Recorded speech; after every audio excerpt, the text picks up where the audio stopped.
Фильм Никиты Аржакова «Тыгын-Дархан» готовится к выходу в свет. Сейчас он проходит последний, финальный этап постпродакшена в Мосфильме. В данное время отснято музыкальное сопровождение. Дирижером выступил Сергей Скрипка, композитором Константин Шевелев.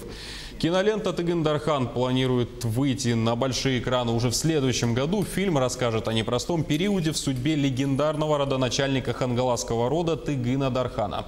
Напомню, что съемки исторической картины начались в 2017 году. Они велись в 10 районах Якутии.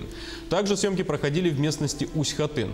У режиссера Никиты Аржакова большие планы. Следующим его проектом снова станет исторический фильм.